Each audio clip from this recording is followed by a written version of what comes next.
I think the person who currently occupies the White House has no business being there and is making a chaotic mess of our country. It's just ridiculous that these things are going unchecked. Hey, hey, ho, ho, Elon Musk has got to go. Hey, hey, ho, ho, Elon Musk has got to go.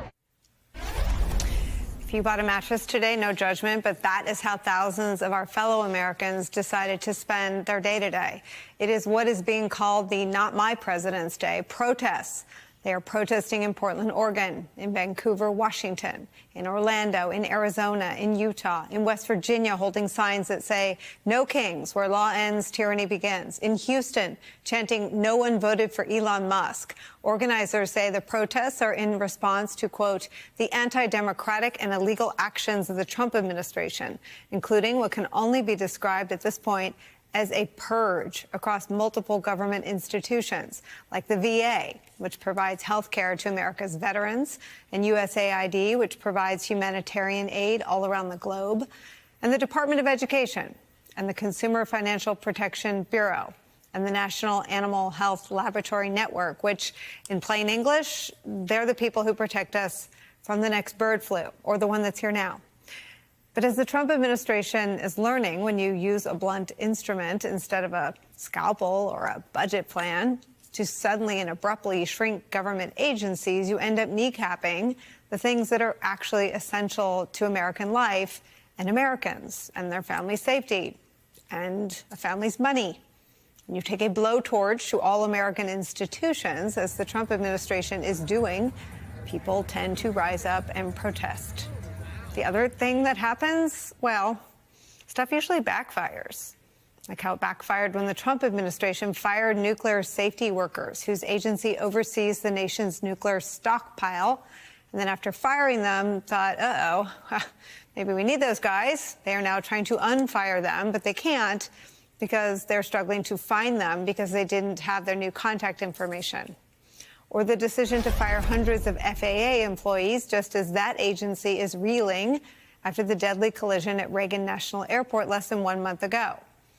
Air safety, nuclear weapons, they're at the tippy top of things that all Americans, regardless of their ideological leanings, want their government to get right. They don't want to think about those things or worry about those things. Another thing at the top of the list for most humans, keeping our most personal financial information safe, which is why what's happening at the IRS with our personal information, potentially banking information, is sounding so many alarms for so many people.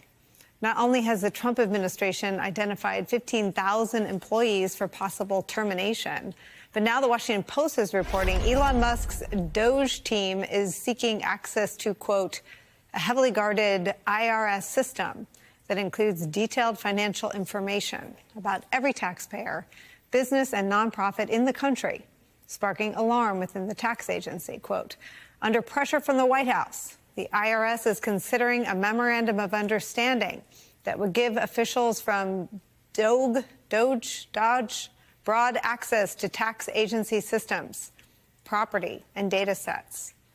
Again, nuclear warheads, air travel safety for everybody getting on a plane, all of our most personal financial information. That's what they have their hands in today. Let's bring in some of our favorite reporters and friends. The president of Media Matters for America, Angelo Carusone, is back. Also joining us, Washington Post national investigative correspondent Carol Leonnig is back, and the publisher of The Bulwark, host of the Focus Group podcast, political strategist Sarah Longwell is back.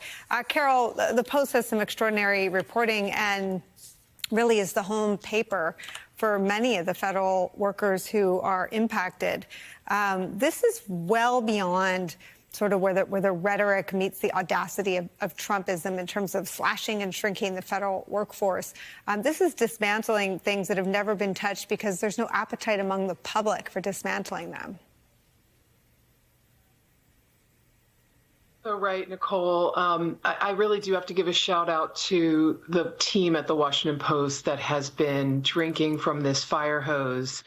That's just an unbelievable funnel every day of tips and information and leads. And indicating a host of agencies all weekend long under assault. Interesting President's Weekend for a bunch of people to be notified that they are likely going to be fired, or they are, or to have their laptops turned off and their email access severed.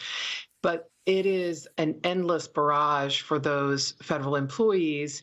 And before you won't be surprised to hear, because you may be among them, it turns out the American people don't love watching Donald Trump and Elon Musk take an absolute wrecking ball to the federal government. I mean, today we saw massive protests right here in Washington, D.C., and also all across the country. You can see some of the photos on our screen. We saw protests in big cities and small towns and at state capitals. We saw just how pissed off people are about what's happening right now.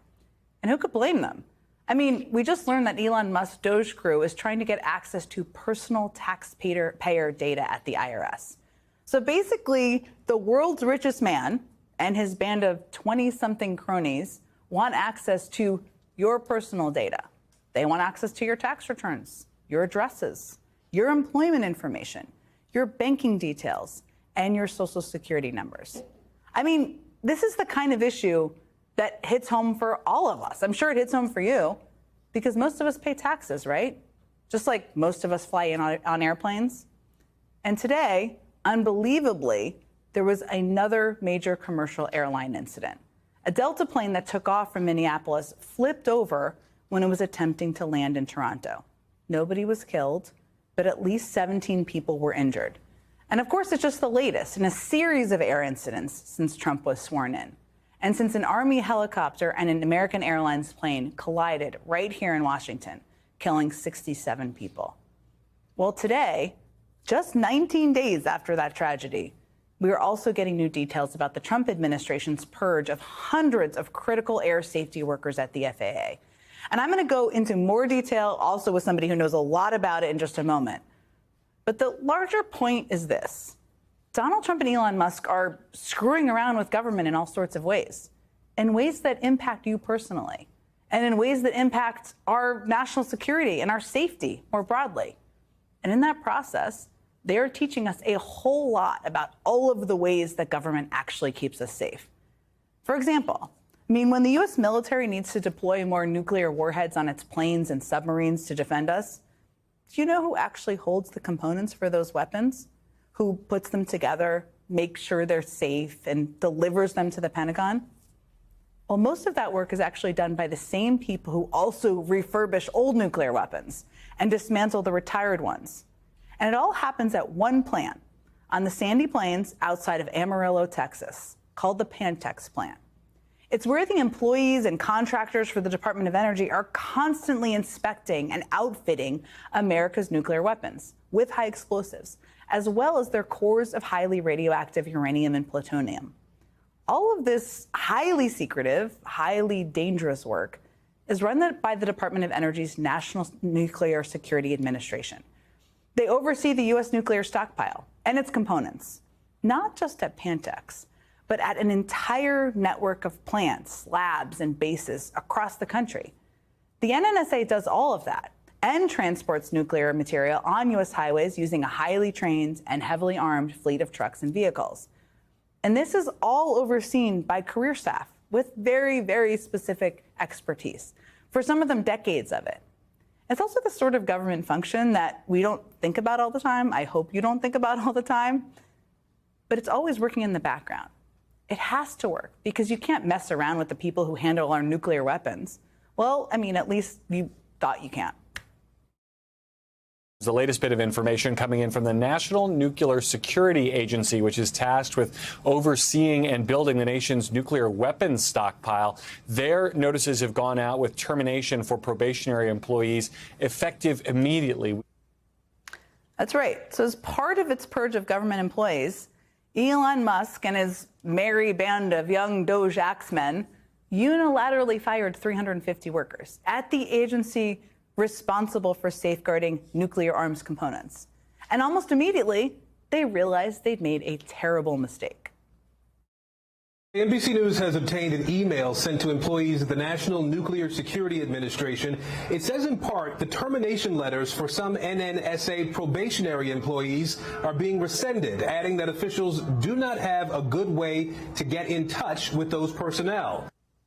Do not have a good way to get in touch. Okay, that's right. Under Elon Musk's eye, the Trump White House fired a chunk of the NNSA workforce, and one of the hardest hit offices was the Pantex plant that I was just talking about, near Amarillo, Texas.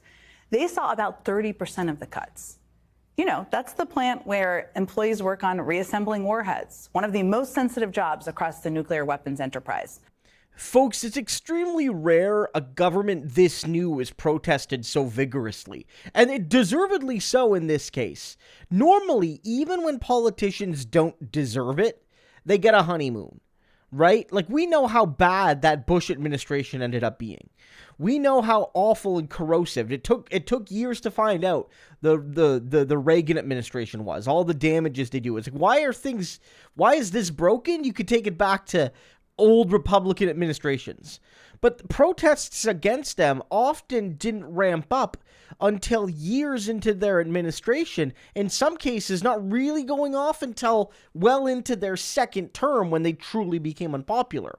But what Trump and Musk are doing is so brazen and blatant that people have awoken faster than expected. Remember, the biggest fear this time, not only is the GOP more in the hands of Trump, right? Like there are very few voices that will stand up to him in Congress. There was not many before, but there was almost Trump's purged almost all of those Republicans.